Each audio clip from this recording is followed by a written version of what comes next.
at the kitchen table. If we could go to the next slide, if you could drop in the chat your name, pronouns, and your favorite Southern dish, just to get an idea of who we got in the room. Because if you say something outrageous, I know that my conversation is going to be limited. Right. Like sugar does not go on grits. Let's argue. I'll be watching the chat also. I'm a foodie, so don't be alarmed. Right. But if you could, your name, your pronouns, and favorite Southern dish, and where are y'all, like, who are you with? Who are your people? Where are you coming from? And while we're doing that, we can go to the next slide.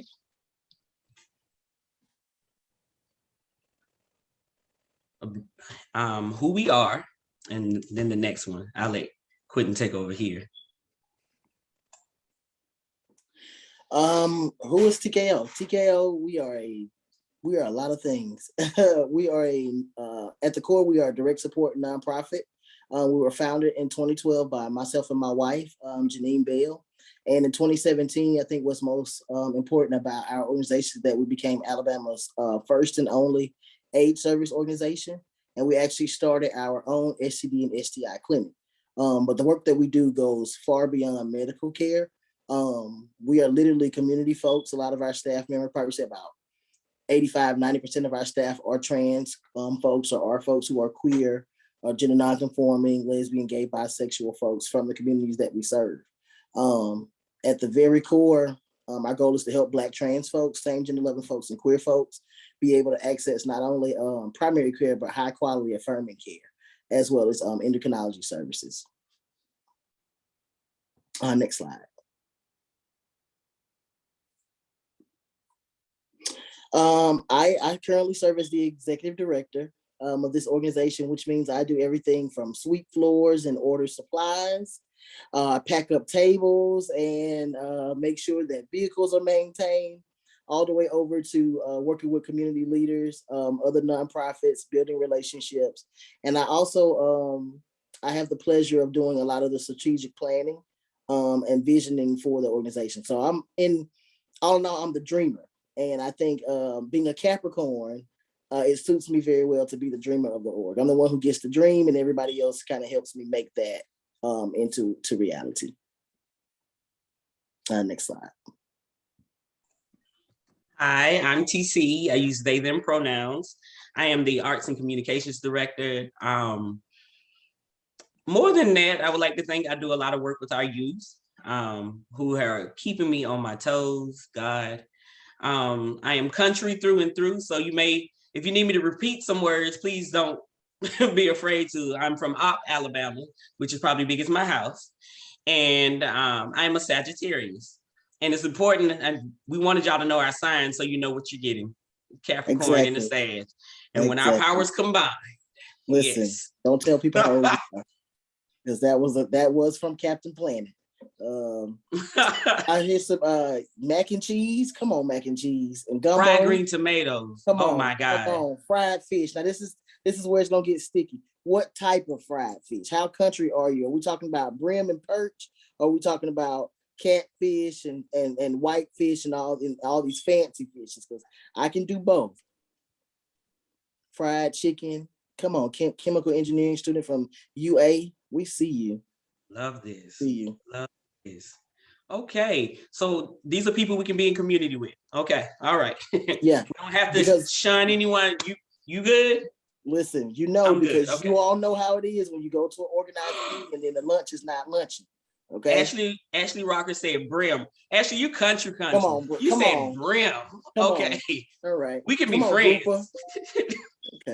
Okay, grouper. That's some Florida stuff. Yeah. That is. That's some Florida stuff. So we move to the next slide. We got y'all engaged. If you want to come off mute, you can, or you can drop it in the chat. But we want to know what makes a sandwich a sandwich. Since we're talking about I promise food, it goes into this, but what makes a sandwich a sandwich? Since y'all brought up food, let's talk about food for a second. I really want, this is a serious question. I really want somebody, whoever's brave enough, to come off mute and explain to me what makes a sandwich? What do you have to have for something to be a sandwich? Because I feel like it's gonna be some arguments today. Toasted bread. Toasted bread. Okay, so your sandwich, we're saying that a sandwich has to have bread. Yes. Okay. Okay. And it's got to be toasted. And Yeah, it has to be it's got to be toasted. Okay, toasted bread. I like that. Do we have to have meat? No. Okay, we're getting some yeses and some no's. Okay, so you said, what about a lettuce wrap? Yes, I'm for that. It's not bread, but it is indeed. So what we're saying is that there has to be some type of end cap. There has to be like a bookend happening. Okay. It has to be a bookend. So KFC thinks 2 chicken breasts are bookends. Hey, it encloses. Hey, KFC had a chicken sandwich where the bread was actually 2 chicken breasts. That's what I'm talking That's about. a sandwich to me. That's a sandwich all day. I see. What about I need does it have avocado be to make it a breakfast? sandwich. I don't know if I need avocado, but I would like an avocado. So toppings, when we're looking at toppings, does it have to be? It doesn't have to be, because somebody said meat. Then we have avocado for the folks who are vegetarian, vegan, who don't want meat. So What about protein. ice Kind cream? of a sauce, some kind of a, something that adds that little oomph. Like, can't be dry. I can't have a dry sandwich. Can't be. It has to be something. So we have to have something enclosing it, Mhm. and there has to be items in the middle, and these items cannot be dry alone. They have to have some type of sauce and cohesion. But I grew up poor, so my sandwiches would be like half and half, like one piece of bread. So I don't know if I can agree with the 2 pieces of bread, because wouldn't a taco be a sandwich? Oh, It's enclosed. what about a hot dog? A hot dog bun. hot dog Hot is a dog a sandwich. sandwich? It's enclosed, right? There's protein. We need more opinions. Come on, y'all. Don't be afraid to drop it in the chat or even come off mute. It might get serious now when we're talking about food and what makes a sandwich a sandwich. Okay. Yeah, feel free to come off mute. Well, let's see what the chat is saying. Pub sandwiches. Somebody said pub sandwiches are sandwiches. Somebody needs avocado. Okay. Yes. What about, okay, y'all might, we can agree to disagree. Calzone. Ooh. It's enclosed. It's bread. Mm. There's protein. There's cheese, which technically, and I think you marinara. got an argument coming. Oh, I don't know. That's just a folded Russell. pizza. That's But dough. pizza, It's like pizza folded is a- over dough. so have you ever Yeah, had but an you can open make a face sandwich? sandwich. But you can make a sandwich out of a croissant. It's still a sandwich. That's dough. But yeah, but if you say that a calzone is a sandwich, then is a pie a sandwich? Because it could also be enclosed. Ooh, I do like apple pie that has the cover on it. That's a sandwich. And I'm Could fine that with that be a being sandwich? a sandwich. Where do I get this? This fried chicken breast on 2 glazed donuts with Velveeta Listen slice to of cheese. me. So That's where is that? situation. Who is cooking that? Mercy. But I'm wouldn't trying that be to- considered a sandwich? That is, I see a protein, I see a end cap, 2 end caps, and I see some type of topping in the middle. I'm gonna say that's a sandwich. That's the sandwich all day. Let's go to That's the a next slide. sandwich. Next slide. Okay. So you got the purest, simple sandwich all the way down. Because there's What levels to this. There's levels to this, right? And then, What and then type it's of- like in the middle, that neutral part, and then you got the ingredient rebel on the end. Because Like, you know me, it's like a ice cream Listen. taco is a sandwich. listen, it's the Pop-Tart that is a sandwich for me. That's the one that takes me out every time. A Pop-Tart is a sandwich. We can argue. But a Pop-Tart is indeed a sandwich. It may not be a traditional sandwich. It may not be the sandwich that you're used to eating, but it is indeed a sandwich. And it gets expansive on the next slide, please. It gets even more So expansive, this right? is my favorite one. This is my favorite slide. So somebody earlier wanted to argue that a calzone is not a sandwich. Let us examine the art of sandwich street. Okay. I see a calzone.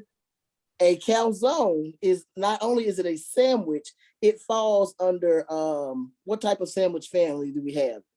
Oh, the slide cut it off. It's a wrap. Is it a wrap sandwich? Because the corn dog is on here too. Because a corn dog is a sandwich. It's an enclosed sandwich. All right, 'Cause, I the stand universe- corrected, y'all. Because the universal rules for sandwich says it must be able to be eaten what? By hand. Has to be handheld. A meat is not required for a sandwich because there are ice cream sandwiches, there are vegetarian sandwiches, there are lettuce wraps. Some there- people use a fork bruschetta. and knife to eat a sandwich. Bruschetta is a type of open-faced sandwich. Okay. Okay. Pizza is an open-faced sandwich. That is radical. Pizza is a sandwich. Pizza is not. Is pizza? We can not a argue sandwich? there. Pizza is a pie, but I'm gonna leave that alone. We can It's a argue there. sandwich. We can argue. I Okay. was gonna say I don't see my pie on the Venn diagram. Okay. It's the bread bowl for me. It just fits neatly somewhere in between. Yes. Okay. Yes. But all that to say, we just named so many different ways to eat a sandwich, right? Right. Can we go to the next slide? Like, Yep.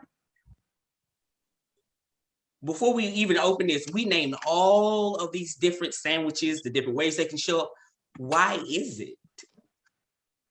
Why can't I show up as more than one gender? Like, why can't I show up as in more than one way? Right? We see variety. We sat here and talked about sandwiches, a variety. Nobody wants to be the same, right? Mm. I'm gonna let you hop on to the next part. Quentin, yeah, wait, we're gonna revisit it. To piggyback off what TC said, like when it comes to gender is a sandwich.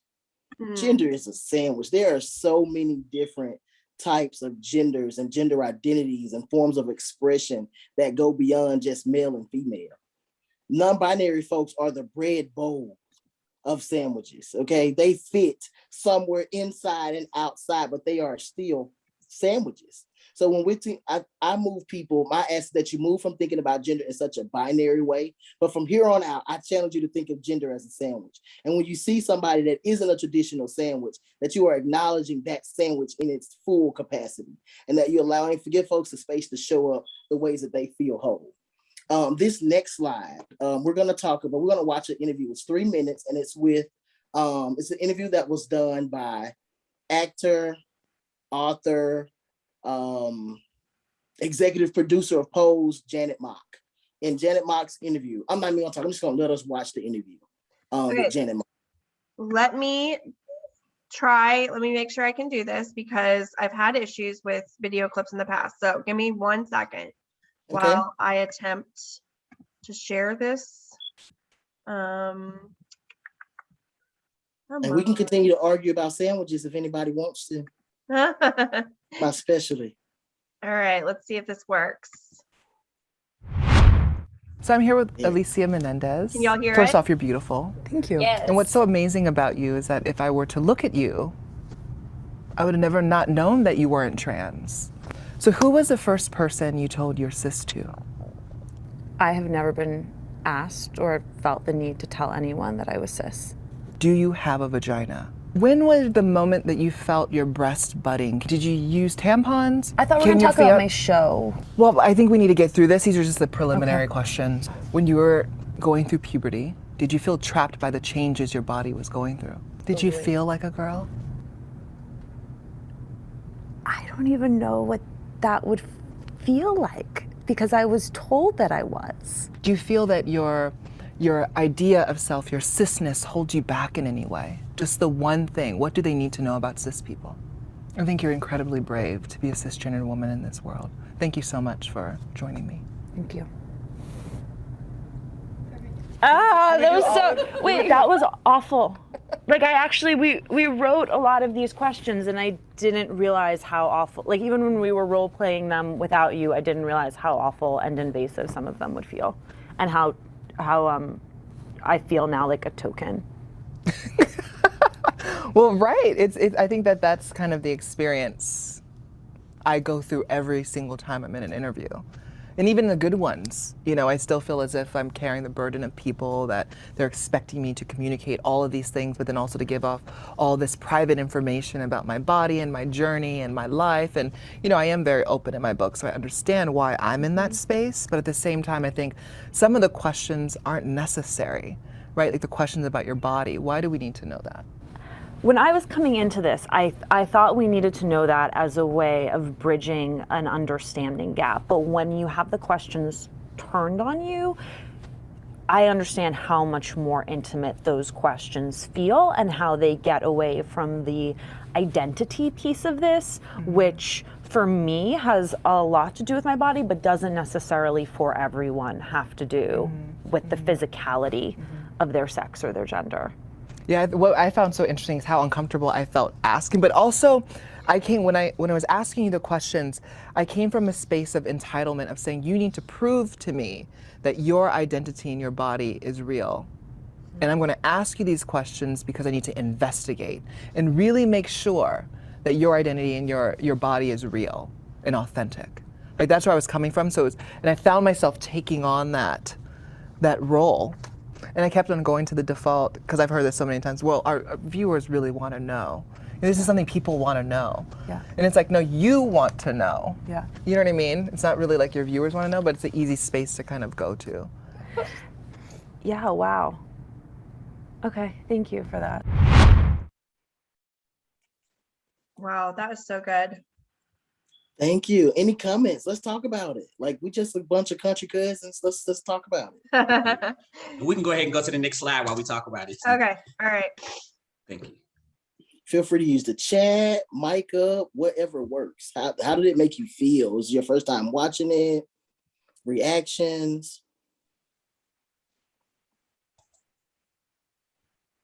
I'll show you how I feel.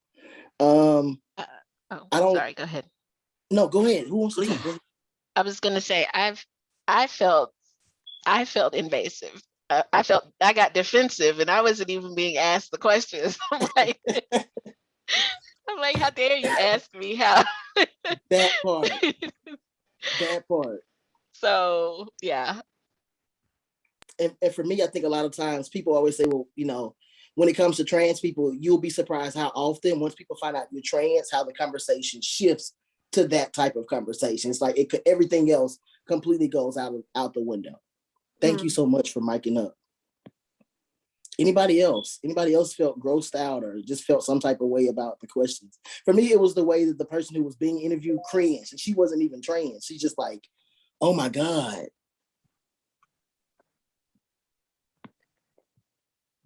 I know for me, it brought up a story. I told you I was in the lift with someone who identified as queer. They were my driver.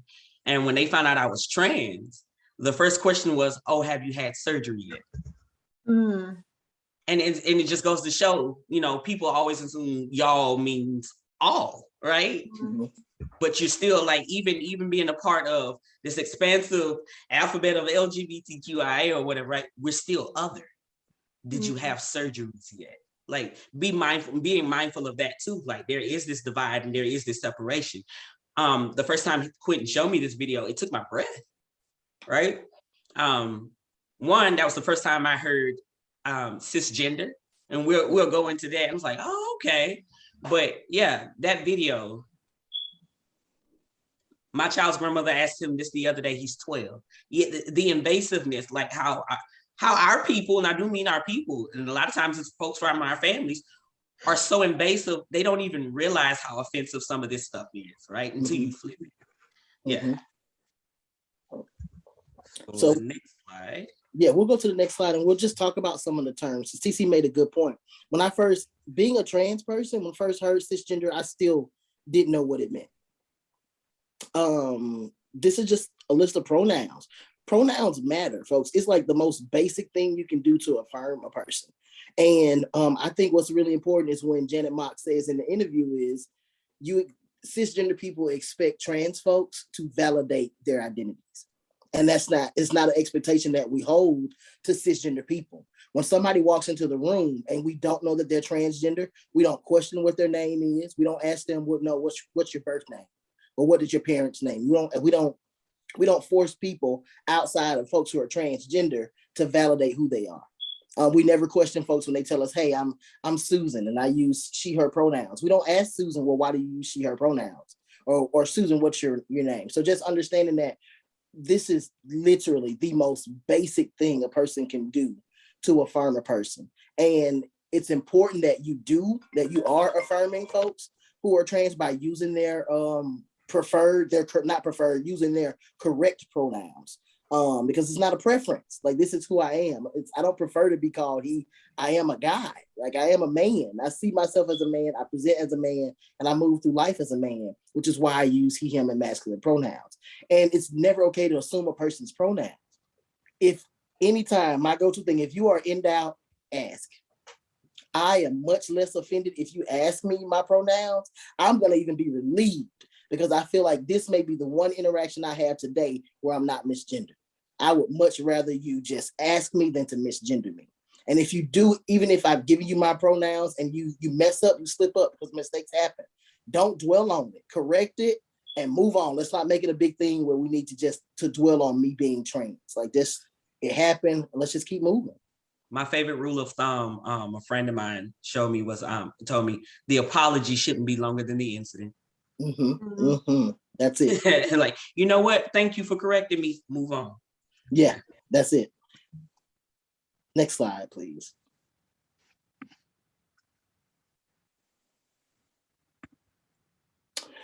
So this is the one. This is where a lot of my time is spent, explaining the differences between sex, gender, and gender identity. And I know most people think that gender and gender identity are the same thing, and sex, and they're not. And the way that the most simplest way that I can explain it, when it comes to sex, we are literally talking about anatomy. We're talking about nothing but genitals. That's it. If we were walking genitalia, you're either gonna be sperm or you're gonna be eggs. Not much variance. Either your penis or you're talking about vaginas. That's it when we're talking about sex. So a lot of these applications where we see sex on there, we might want to go back to these people and say, hey, this isn't appropriate or correct. You need to be asking people what's their preferred gender. When it comes to gender, gender it's the way society asks us to move. It's the things that we're expected to do because of how we present. For instance, when we gender, in some nations or in some cultures, men don't like to wear dresses. Where in other cultures, men wear dresses and are celebrated. Men wear skirts and kilts and are celebrated. So these are things that are more gender-based. Society, it talks about the existence of us as a people, as one collective group, and our cultures, our characteristics, and our values. That's what we're talking about when we're talking about gender. The fact that we assume that most masculine folks take out the trash, or that they work on cars. These are things that are associated with gender norms and have nothing to do with your genitals. Because in the same way that a man can work on a car, a female, a woman, or a non-binary person can work on a car as well. Because I can assure you the parts that they're using to work on a car are not genitalia restricted. Either gender can use that. When it comes to gender identity, this is essentially how a person feels and how they express themselves. Nobody can decide your gender identity except for you. You get to define how you identify. It is your identity. And that comes from a person's internal feeling. For transgender folks, for most of us, it is a constant battle every day, an internal battle to get up and to see in the reflection someone that you do not recognize. That's something that cisgender people will never understand, to wake up and look in the mirror and to some days hate what you see reflected back at you.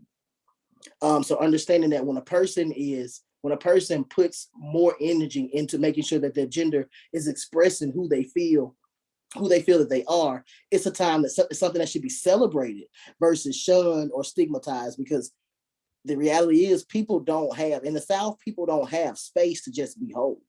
And understand, I think the most important thing we need to understand is that all of these layers of a person, there aren't layers that we can remove to fit into spaces. When we walk into spaces, this is the baggage that we carry. I'm Black, I'm trans, I'm rural. I mean, all of these things are the experiences that are mine that I can't leave just to be able to fit into a space. So understanding that making a space more inclusive of different types of people is a much easier battle to fight and win. Next slide.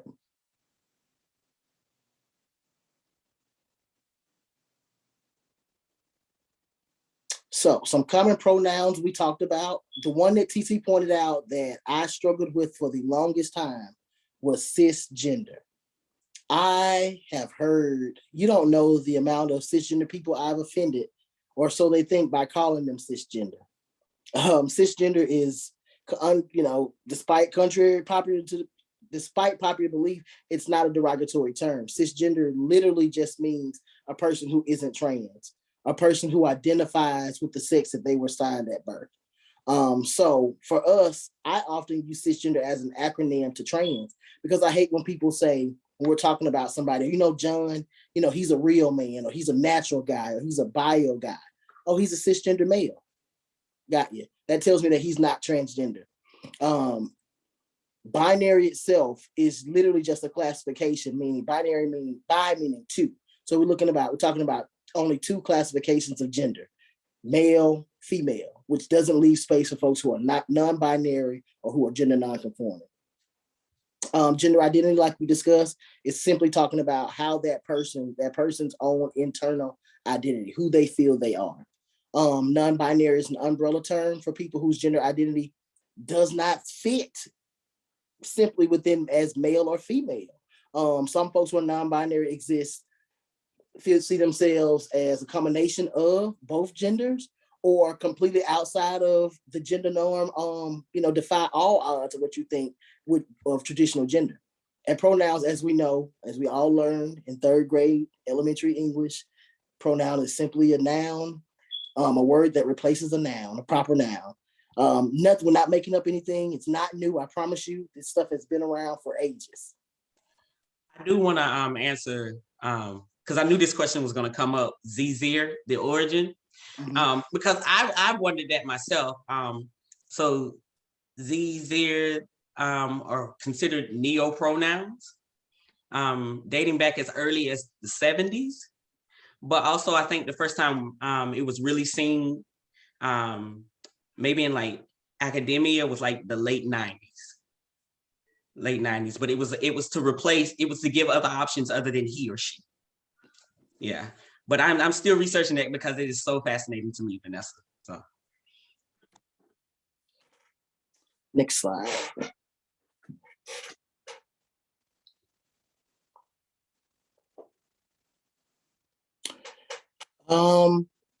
I feel like these are really, really great ways to affirm folks. When you have folks who have developed the courage and the trust to come out to you, I think it's something that's very, very critical, and it's also a delicate situation. And you want to make sure that you're handling it in a way that you're going to get the most positive reaction or result from that. And what we wanted to list were just some things you could do to help support somebody if they are an employee and they decided to transition within your organization. I think it can be a beautiful thing. It'd be a beautiful, beautiful process to reassure that person that they're valued as an employee, as a staff, but it's also an opportunity for those staff folks to be able to grow with that person and to be able to experience firsthand the beauty that it is to watch a person come into themselves. I had a horrible experience when I first came out as trans. I worked for the oldest LGBTQ nonprofit in the state. And here I was, a transgender man, deciding I need to transition to feel whole at my job, and I was fired because the company didn't know how to support me. At an LGBTQ organization, me and other trans folks had to fight for safe access in places as intimate and personal as the bathroom, making sure that we had gender neutral restrooms at an organization that was supposed to be founded and for folks who were lesbian, gay, bisexual, and transgender. So understanding that when we have folks who are transitioning at work, they need support, making sure, if they can tell you that you're supporting them by making sure that things as simple as their names and emails are updated. Making sure that if they are having contact or direct face-to-face with people, that those people know that this person is transitioning and that you may have met them at one way, but now this is what they go by. And affirming that person within that organization to show them that you do have support. And my favorite thing that I just point out about being a supportive peer or coworker is that you should treat that person, use their same name and same pronouns as you would in conversations with that person face to face even when you're having conversations when they're not around. If you're communicating with John from media, use the same pronouns that you would if you're communicating with that person who is trans. Like, don't switch it up. The worst thing you can do is switch it up to appease people. Continue to stand firm on who that person is, and make sure that you acknowledge and you're honoring that person even in their absence. And that if it's a question about surgery, if it's a question about their body, unless you are an intimate partner or it's for medical purposes, you probably shouldn't even be asking that question anyway. If it's something that intimate and that personal, that person who is trans will decide when the right time to open up you about it. So just give them the respect in the same way that you would someone who isn't transgender. Next slide.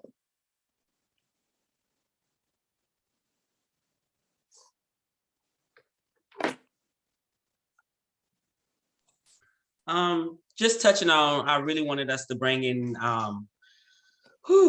this year was pretty, did we come into this year with those, the trans, anti-trans legislation and all that? Yeah, that was only this year. Yeah, isn't that scary, right? And I know that they're gonna try again. We know these things to be true.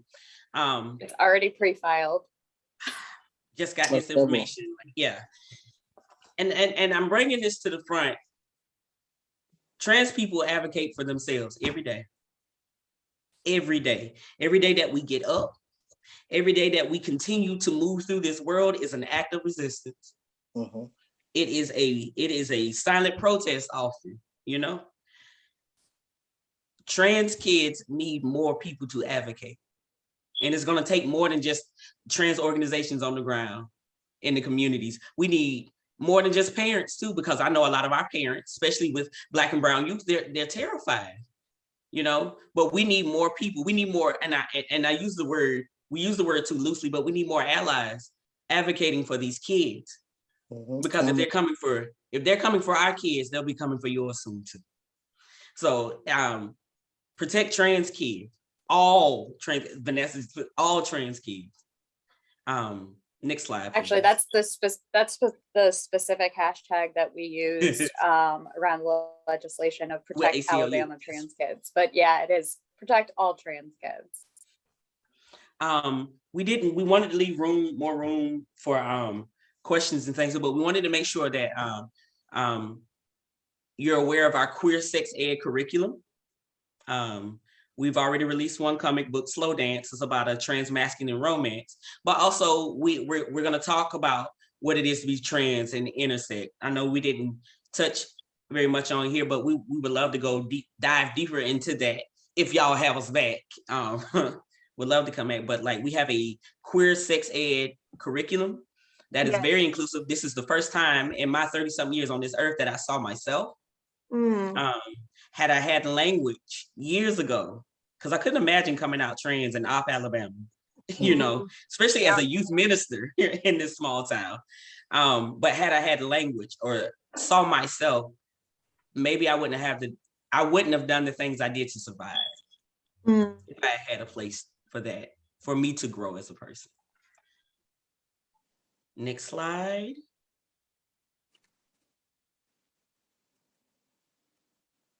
And can we just shout out Christina for being an amazing person holding down the PowerPoint? Thank you so much. Of course. Yeah, so happy to do it.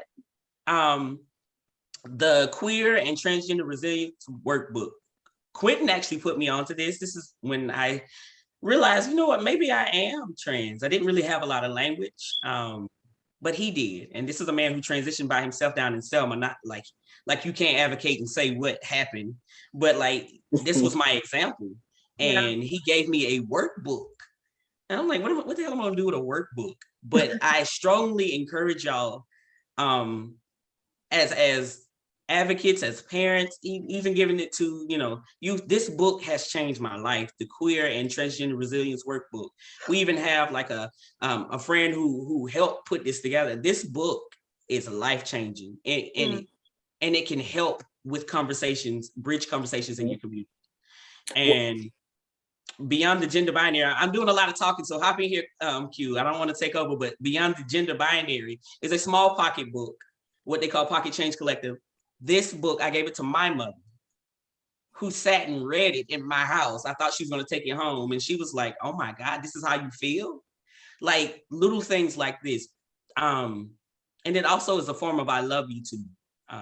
We have to practice care. What I'm learning is a lot of times my people didn't have language, so I can't expect them to get it right away. But when you're trying, it makes that time less that we're struggling. So these books were very instrumental in the work that we do. I think that book, that workbook, like I knew it was referred to me by somebody else that I had worked with, who does work with TGNC folks. And when we got the workbook and we were going through and some of the pages, some of the exercises are really, really necessary to build resilience for our youth. But the workbook itself is it's written in such a way that we have been able to use it across a bunch of different generational folks.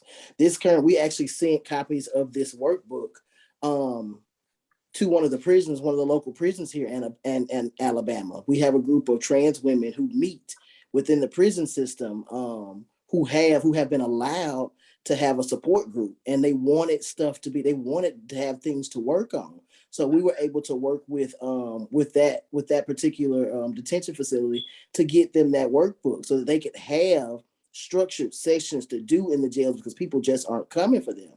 TC likes to say that we're a breadcrumb movement. You want to tell them about the breadcrumb movement? How much time we got? Because we want to leave room for questions. You have 20 you have 20 minutes to 1. So okay. If you want to leave like 10 minutes for questions, then I see you have about 10 minutes. Cool. I'm gonna be brief. Being church kids from the South, we will always talk about how Jesus fed the multitude with fish and bread, right? But they never talk about how the disciples had to clean up, and they didn't want to, right? They were like, do we have to pick these up? And they're like, yeah, you have to clean this up. That's who we are. We go back and get the folks at the church left behind. We go back and get the folks that academia has left behind. We go back and get the people that a lot of nonprofits have erased. We go back and get our people, and then we bring them into the room, and we train them up to go back and get the next group of people, because healing and this work is going to come from us. We are the help we are looking for. Yeah. Oh my God, that's so beautiful. I always say, because the black sheep is one of the emblems for our organization. And what's great about us is when you see a group of black sheep, when you see one black sheep, right, in a group of white sheep, that's the one that your eye is immediately drawn to. And I tell all of our folks, yes, we may not necessarily fit into a particular group or family. That's because we were born to stand out. But it's something powerful when you don't even realize the power you have when you're able to congregate and organize with a group of black sheep. A group of folk who have always had to work harder to get half as much, a group of folks who've always been up against barriers and resistance. Those are some of the strongest people you'll ever meet, some of the smartest and most creative and innovative folks that you'll ever be able to meet. And understanding that you cannot box somebody that innovative in. You have to allow folks the ability to be free, and understanding that diversity is going to be one of your most powerful assets. Having people from different walks of life are going to bring different experiences that you may not have even thought about to the table. So this is how you show these folks that you care and that you value them. You show them that by getting these books yourselves, educating yourselves, doing the work on the front end to make sure that you are being a decent person to somebody who may be different from you. Because at the end of the day, we're still human beings. We just happen to be trans. Yes. So I just want to jump in here real quick, because TC said, first of all, like that analogy, the breadcrumbs and the disciples going back to get the people. I mean, that is like, I'm going to carry that with me the rest of the week, probably longer. But another group that, leaves behind queer and trans and intersex and all these other young people is traditional sex ed. I mean, the work that I've been in for the last 10 years, there are curriculums that we worked with that leave those kids behind, to totally look over them, don't even acknowledge them. It's getting better, but like we don't have, we're not doing queer sex ed. And so I just want to point that out, that like even in this field, there's so much work to be done. Anyway, I just wanted to say that real quick. Absolutely. Well, my Moses. I call you my Moses. He has given me so much language. I thought something was wrong for wanting queer to be inclusive in that, even though I was queer at the time, right? Mm-hmm. So a lot of transforming that has done, unlearning, I would say, has come from the fact that to see somebody live out truthfully, but also to know that if I want to go head to toe with a board of education, I got support behind me to go back and make sure that my kids are okay. So a good bit of this language and stuff comes from this person right here. So. And for when it comes to the education system, up until last year, we couldn't. You literally could not talk about it or teach sex ed in the Alabama school unless it was pertaining to abstinence. So there was even no room. And since that has been dispelled this year, the comic book for us was perfect timing. We never even thought about the opportunity to have this comic book be in high schools. It was just too far-fetched. In Alabama, a queer group talking about queer sex ed, we didn't think it was going to happen. But our target market has essentially from the beginning was for college freshmen. It was for college sophomores, the folks who are most prone with their newfound freedoms to experiment with sex. And understanding that when we came into college, the orientations aren't teaching sex ed.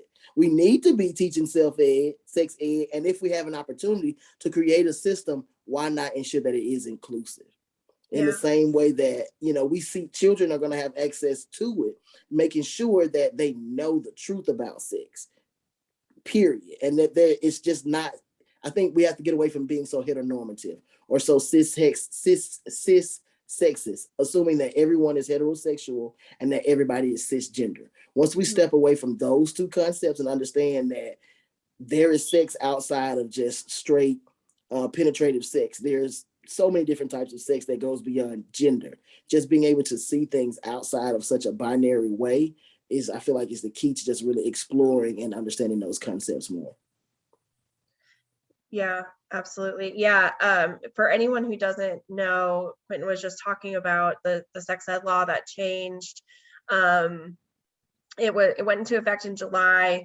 There used to be some language in the law that basically said that it was just incredibly homophobic. Like you couldn't talk about homosexuality in a way that was normalizing or affirming at all. You had to talk about it as a negative, as against sort of like, I think that said against public, I've forgotten it because socially undesirable. Yes.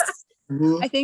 I think it was like the language was socially undesirable. You have to teach homosexuality as socially undesirable or something. Well, and that it was like and from a public health perspective that it was dangerous, which is not true, obviously. Right. And I think you even had to teach that it was illegal, referring back to like some anti-sodomy laws that have been, like dispelled or taken off the books. And so it was incredibly hurtful and damaging to LGBTQ students. And thank God that language is gone. Of course, now they're coming for trans kids in another way. And I just want to let those folks that are on the call know that the Alabama campaign very much affirms trans people and trans youth. And we have a statement that, essentially we can't lobby, so we can't talk about specific bills and say we're against this bill or for that bill, but we do have a statement about how we affirm trans youth and we affirm their ability to seek gender affirming therapies and surgeries with the aid of their doctor.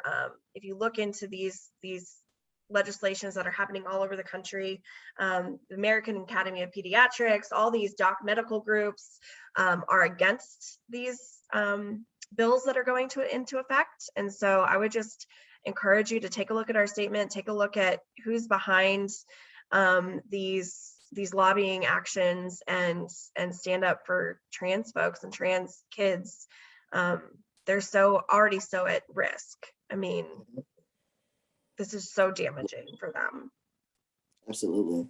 And when it comes to the legislation is misleading because I think they want to paint the picture that there are doctors in Alabama who are performing surgeries on kids, or that kids just absolutely have to have, that trans folks absolutely have to have hormones. And I think the point that people miss is that when you are transgender, you are literally a transgender person, whether or not you take hormones or whether or not you're seeking surgeries. Like I'm still, even before hormones, I was very much masculine.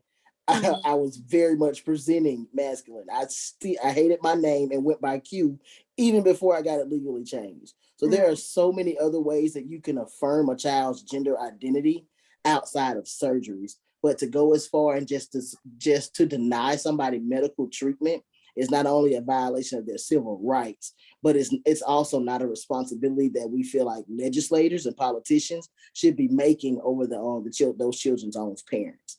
Unless we have legislators who are taking time off and coming to doctor's appointments and sitting in waiting rooms and enduring 9 months with you and providing for these children, I don't think that you're qualified. You definitely are the most qualified person to make decisions about that child's health care, especially over their pediatrician, in my opinion.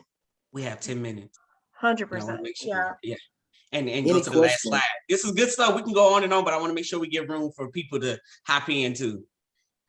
So I just want to ask y'all to clarify or talk about one thing, and then, I mean, any other questions that we get.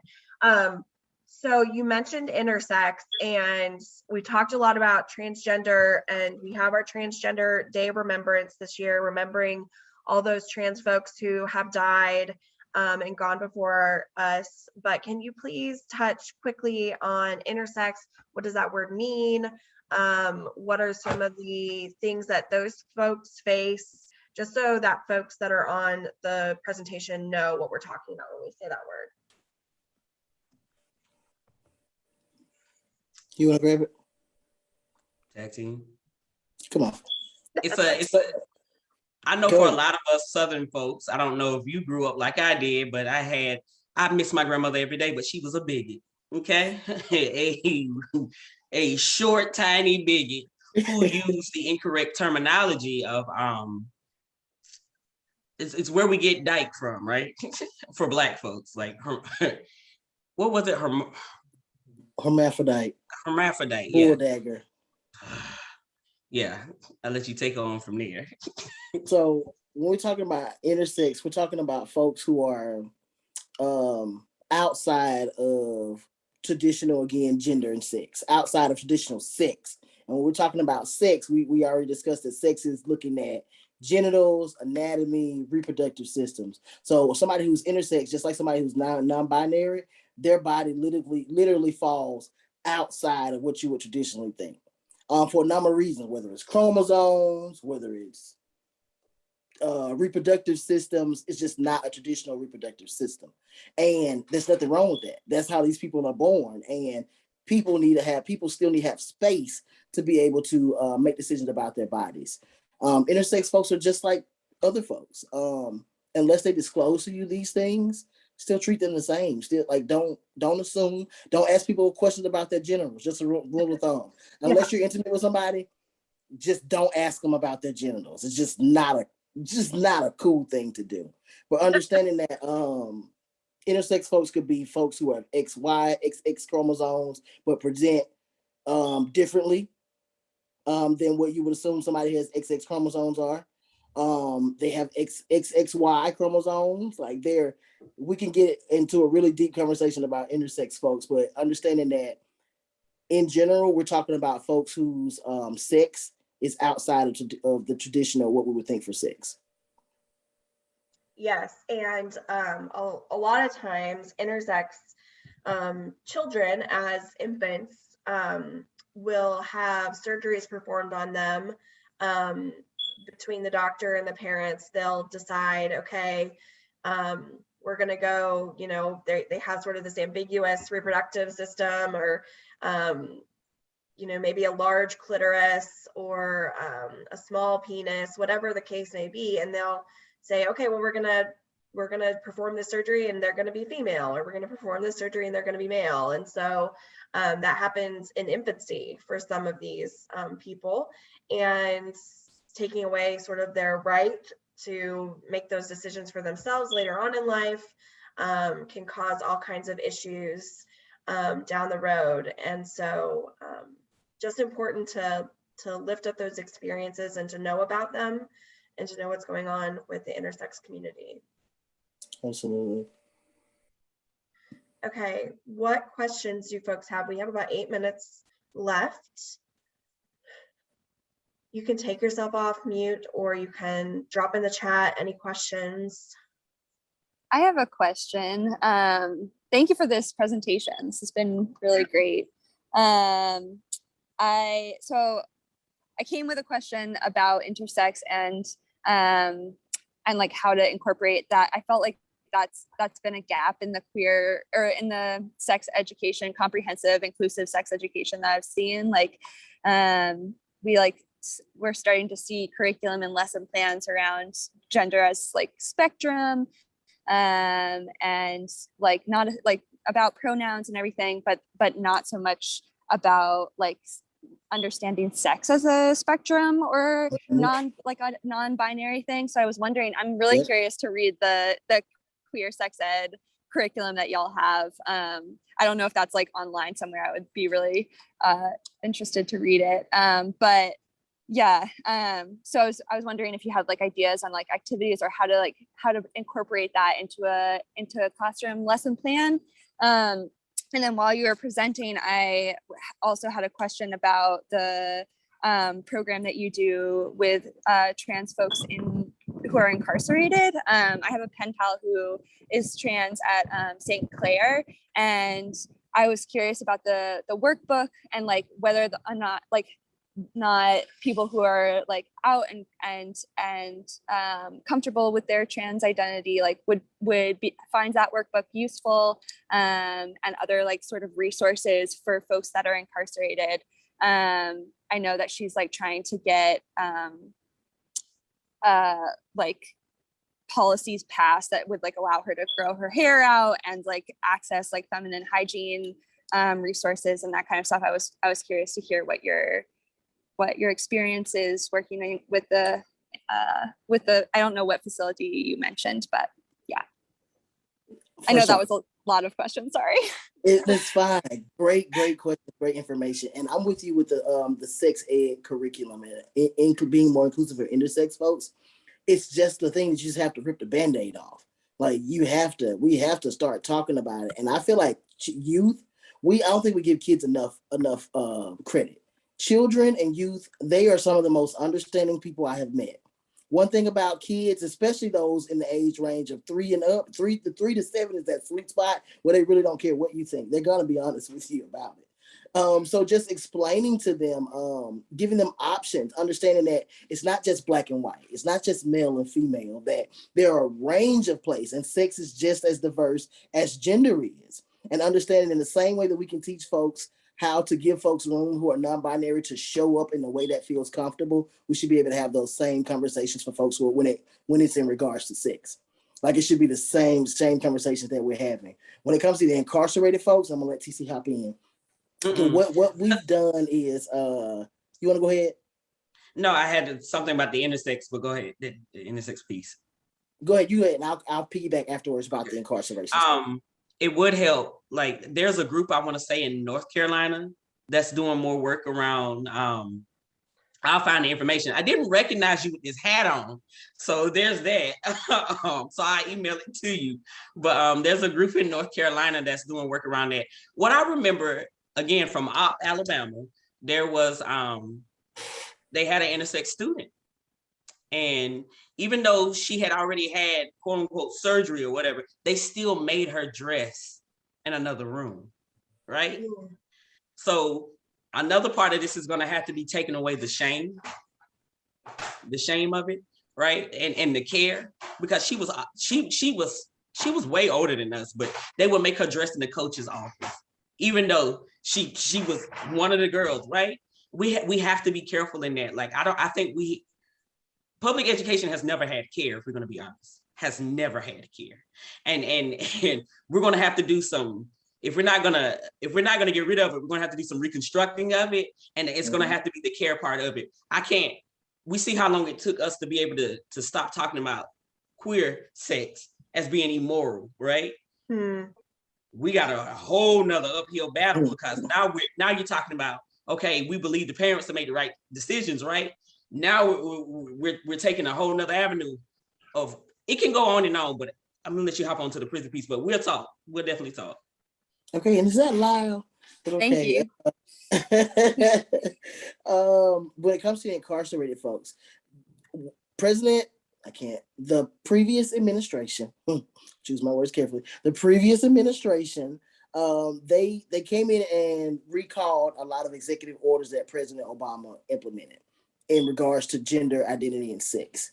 But with this current administration, a lot of those executive orders have been reinstituted back into being active orders. And a lot of those are regarding sex and sex being inclusive of gender identity, gender expression, and sexual orientation.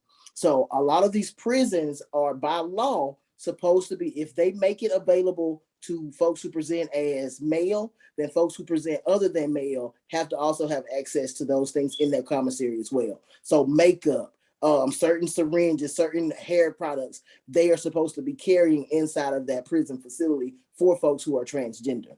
Will it be easy to get? Maybe, maybe not.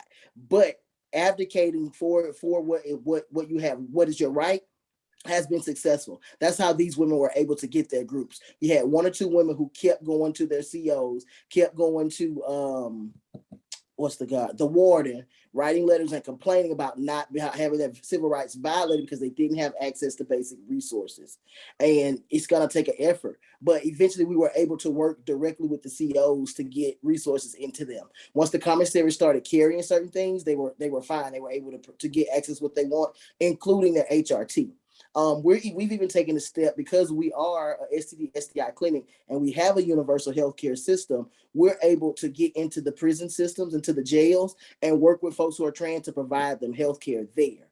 So they still can have access to HRT. And even at this point, it doesn't cost the prisons anything, so they don't have a choice but to give it to them.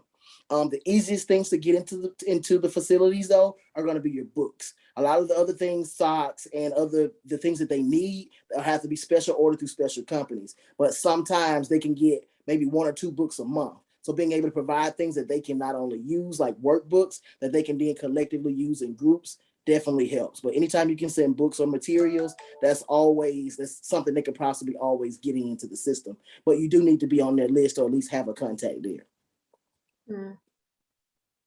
Okay. But once Thank you. in, you can serve. It's definitely worth the effort of getting in, because there's a bunch of folks you can't reach now. Yeah, definitely. Thank you. Okay, so we are at 1 o'clock.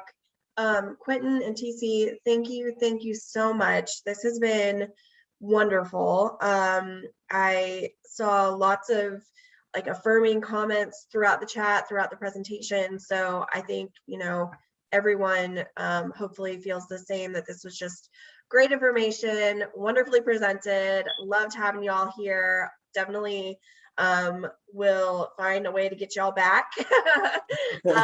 Next year, we're going to continue with our monthly webinar series. So if y'all have an idea of what we could talk about, if anybody on this presentation is like, I want to hear them talk about something else, please put it in the chat, send me an email, whatever. Any closing words or thoughts, Quentin and TC? Just thank you for having us. TDOR is Transgender Day of Remembrance, is when we remember the people who have lost. The 39th person to pass this year was very close to TKO. In fact, he was a TKO member. And we're going to honor him on November 20th, as well as with all the rest of our siblings. Right here, I'm in Montgomery, Alabama. Quentin's down in Selma, and we would love to have y'all. I'll send you the information, but yeah, we would love to have y'all come out. Yeah, please send the information. I will pass it on to all of our Zoom participants. Thank you all for being here. And I'm going to close it out. Thanks so much. Thank y'all.